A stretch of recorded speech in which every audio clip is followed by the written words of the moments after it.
Pregnant होते ही mind में काफ़ी सारे सवाल आते हैं, मेरा बच्चा स्वस्थ तो होगा ना, वो मेल होगा या फिर फीमेल। लेकिन एक डर जो हर प्रेग्नेंट लेडीज को होता है वो ये कि कहीं हमारा बच्चा किन्नर तो नहीं।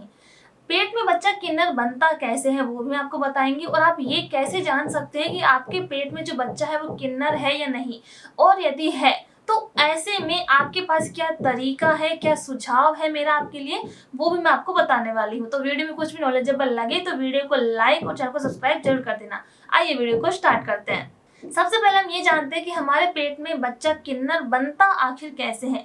तो देखिए उसके काफी सारे रीजन्स होते हैं। इसमें पहला आपका रीजन होता है हार्मोनल इम्बैलेंस का। जब भी हार्मोनल इम्बैलेंस आपकी बॉडी में हो जाता है तो उस सिचुएशन में भी आपका जो बेबी है वो मेल फीमेल ना होके वो किन्नर का रूप ले लेता है। नेक्स्ट आपका रीजन होता है, जैसे आपको पता है कि पुरुष में होते हैं XY क्रोमोजोम्स और स्त्री में होते हैं XX क्रोमोजोम। इन दोनों के मिलने से जब XY क्रोमोजोम होता है तो लड़का होता है और XX होता है तो लड़की होती है। लेकिन कई बार क्या होता है कि XXYY या फिर OX क्रोमोजोम भी मिल जाते हैं, जिसकी वजह से एक डिसऑर्डर हो जाता है बच्चे में और उसकी वजह से बच्चे जो है वो किन्नर बन जाता है। नेक्स्ट आपका रीजन होता है कि अक्सर प्रेगनेंसी में आपको सलाह दी जाती है कि आप काफी संभल के चलें, किसी तरह की लापरवाही ना बरतें, क्योंकि यदि प्रेग्नेंट लेडीज को किसी तरह की चोट लगती है तो ऐसे में यदि वो चोट बच्चे तक पहुंच जाए तो उससे क्या होता है कि बच्चे के जो ऑर्गन्स होते हैं उनको काफी नुकसान पहुंचता है, जिसकी वजह से भी बच्चे का जो किन्नर का रूप बच्चे में आ जाता है।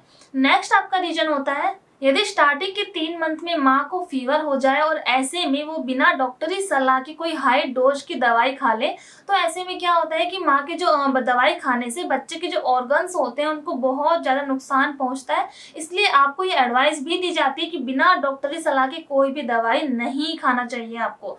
तो इसी तरीके से भी आपका जो बेबी है उसके जो ऑर्गन्स जब नष्ट हो जाते हैं तो उसमें किन्नर का रूप आ जाता है।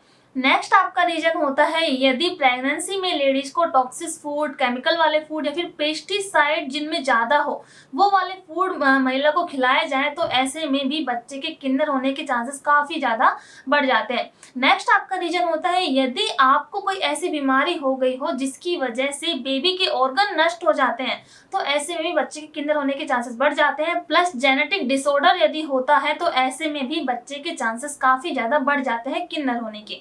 तो ये तो थे वो रीजन जिनसे बच्चा किन्नर बनता है। अब हम ये जानते हैं कि हम कैसे पता करें कि हमारे पेट में जो बेबी है वो एक कहीं किन्नर तो नहीं।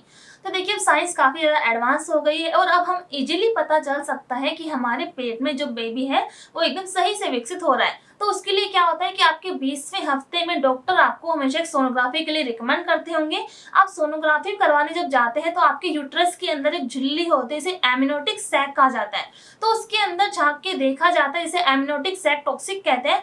उसकी वजह से आपको पता चलता है कि आपके जो बेबी है अंदर पेट में उसके जननांग सही प्रकार से विकसित हो रहे हैं या फिर नहीं। हालांकि डॉक्टर आपको ये नहीं बताते उस टाइम पे कि आपका बेबी मेल है या फिर फीमेल है, बस वो ये चेक कर लेते हैं कि आपके बेबी के जननांग सही से विकसित हो रहे हैं। यदि नहीं हो रहे हैं तो ऐसे में आपको कहा जाता है कि आपकी जो प्रेगनेंसी है वो मेडिकल में भाषा में उसे कहा जाए तो मेडिकल टर्म ऑफ प्रेगनेंसी कहा जाएगा उसे। और वो आपको जब बता दी जाती है तो ऐसे में डॉक्टर आपको रिकमेंड करते हैं कि आपको अबॉर्शन करा लेना चाहिए।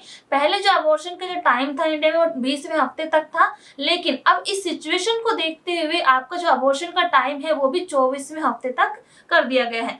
तो डॉक्टर आपको ये रिकमेंड करते हैं कि आप 24वें हफ्ते तक के भीतर आपको अबॉर्शन जो है वो करवा लेना है यदि आपका बेबी किन्नर है तो बस यही थी हमारी वीडियो में कुछ नॉलेजेबल लगे तो वीडियो को लाइक और चैनल को सब्सक्राइब जरूर करके जाइएगा। Thank you so much.